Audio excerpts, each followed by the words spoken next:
Okay, I'm doing my video today on the book of Ezekiel, chapter 1 and verse 16. And it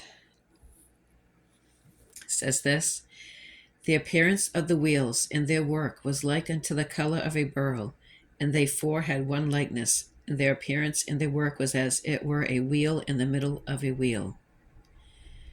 Okay, it's talking about God's chariot that Ezekiel saw. And there's a video that I'm going to leave in the description area that you might want to watch before you watch this video. So it's pretty interesting.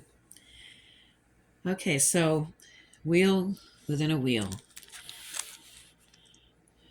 Okay, let's just look at the numbers to the scripture to see a possibility what this wheel within wheels represents.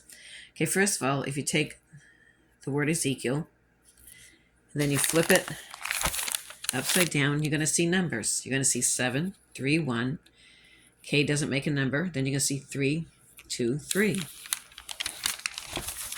Okay, we're going to see what that number does. Okay, so 7, 3, 1, 3, 2, 3. If you multiply all those numbers together, it's going to equal 378 plus 873. It's going to equal 1251. And if you've been watching my videos, I talk about how this represents time and anti-time coming together, which will divide time, make a way out of time.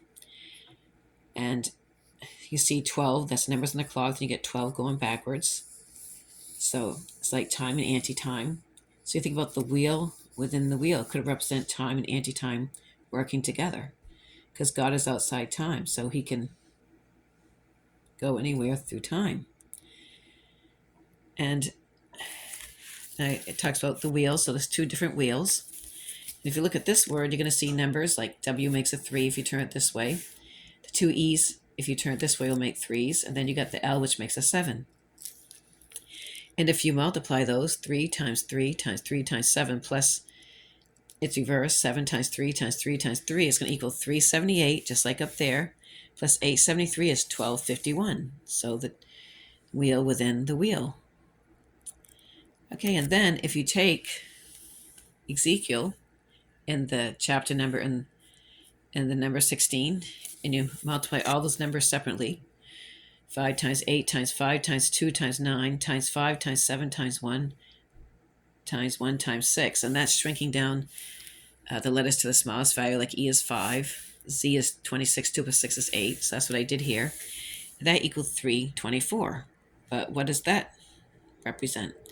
Well, if you think about the clock, if you take each letter of the clock and shrink it down to its smallest value, like C is 3, L is 12, 1 plus 2 is 3, then you multiply all those numbers, 3 times 3 times 6 times 3 times 2, is going to equal 324. Now think of 324, and then the opposite clock would be 423. And if you multiply all those numbers together, 3 times 2 times 4 times 4 times 2 times 3, it's going to equal 576 plus 675 is reversed, like time and anti-time. It's going to equal 1251. So we can get 1251 again out of this scripture. And what's interesting too, if you look up Strong's 969, its meaning in Greek, its meaning is beryl. And when you're reading the scripture, if I can get it, come back here. Okay. Yeah, it says, and the wheels in their work was like unto the color of a beryl. And what's interesting, if you go to Strong's, let's see if I can get my other phone to cooperate, which things never work when I want them to. Okay, let's see here. 969 Strong's Concordance. Okay. There we go. And notice what it says here. It says a beryl. Hope I'm pronouncing that right. A precious stone of various colors, the best known being sea green. This makes you think of the sea. And I talked about in other previous videos how the sea represents time, how the Israelites passed through the Red Sea. It's just like us leaving time, time being divided like the Red Sea was divided. And if you take the chapter number and the verse number, like chapter 1, verse 16, add to the verse 611, you're going to get 727. And I've mentioned a lot of times how that in I forgot to bring this out. In Hebrew Gematria, pi equals 69. And then you get your 69 going backwards. So it represents pi. In the verse of pi, pi represents time. So time and anti-time. Just like the number 727, which is 314 plus 413 is 727. And pi is represented by 3.14, so it's like pi opposite pi. And going back to the wheels, the word wheel equals 53 in simple gematria and 35b its reverse. And I talk about how God lives in the now. So if you put these two threes together, it's going to make a 6, so 565. And the word now, n equals 14, 1 plus 4 is 5. O is 15, 1 plus 5 is 6. W is 23, 2 plus 3 is 5, so it makes the numbers of now. So could this wheel within the wheels represent time and anti-time working together? Just thought that was interesting how it did all those numbers. And again, you might find it interesting to watch the video that I left in the description box if you haven't already. And see if I missed anything. I don't see anything. But I think, let me see, I'm going to see what happens.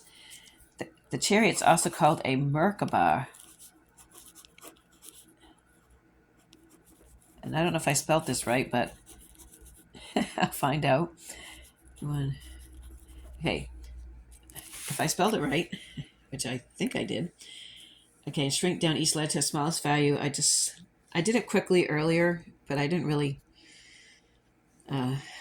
double check it. But I think it also going to end up doing 1251. Okay, let's find out.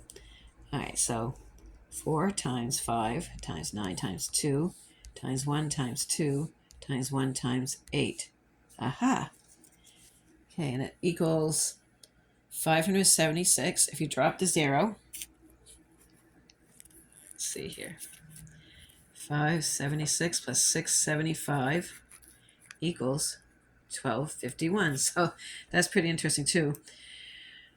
Okay, so well, that's my video for today. And if you have any ideas of what the wheel within a wheel could represent, that'd be interesting. I'm sure there's more deeper things than what I found, and if I find some more things, I'll make another video. But until then, everybody have a good night.